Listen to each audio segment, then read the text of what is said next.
I begin today's comments on a note of sadness. As many of you know, we lost a student this week. Noah Lopez, a senior at HSE High School, died Wednesday morning. Our hearts go out to his family, friends, and teachers as they cope with his passing. As we've been saying for months, we want to see our students back in the classrooms. I discussed with the school board Wednesday night the feasibility of allowing our in-person students at our high schools to attend 4 days a week rather than 2 on a hybrid schedule. The discussion resulted in a plan to consider this idea at the next school board meeting on February 10th after a survey is conducted of high school students to determine how many virtual students would return to in-person instruction if the 4-day option were to be offered. You see, more than 36% of our freshmen are virtual only. More than 46% of our sophomores, 51% of our juniors, and 57% of our seniors are virtual only. The hybrid option that we now have was designed to limit our in-person numbers to 50% so that social distancing could be maintained. As it now stands, allowing all in-person students to attend school Monday through Thursday would put approximately 50% of our high school students back in the classrooms, the other 50% remaining virtual. What I can't predict, however, is how many of our virtual students would opt to remain so if they had a 4-day in-person option. And that's the reason a survey is being conducted. We will be sending this survey via Skylert to all families of high school students asking for information relating to this upcoming decision. Look for the survey if you're a high school parent beginning next Monday. We are aware that a specific school-wide attendance percentage does not fall uniformly across all classes as they meet.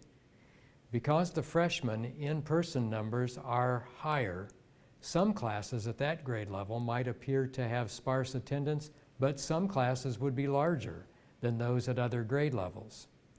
Our survey results will help us to examine how and where attendance numbers may prove to be challenging. Should we decide to offer this option for in-person high school students, perhaps as early as February 17th, I want to emphasize that CDC guidelines stress the importance of facial coverings, especially when distancing is not possible, which is why we require masks to be worn at all schools and especially at the high schools. We are aware that distancing is not always going to be possible. Understanding how important it is that we provide a safe teaching and learning environment, not only for students, but also for staff, the school board authorized a letter to Governor Holcomb requesting that educators be once again prioritized as vaccination recipients. Vaccinating educators is one more step to keeping students in our classrooms. Last Friday was the first of what we are now referring to as E-Fridays. They are intentional blends of e-learning days and virtual instruction days.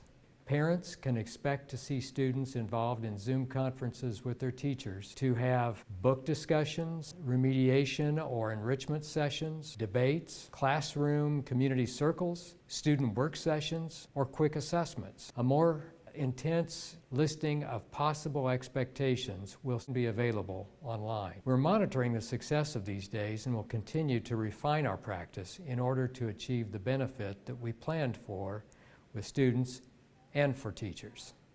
In closing, I leave you with some news from our educational foundation. One of the most popular foundation events is February's Game Day. Because gatherings this February are still limited, the foundation has come up with a creative, fun, virtual event that draws upon our competitive nature. Go to the foundation's website and click on Events to learn more about this year's Game Day. Foundation Executive Director Justin Hernice will join me next week to tell you more. Thank you and have a great weekend.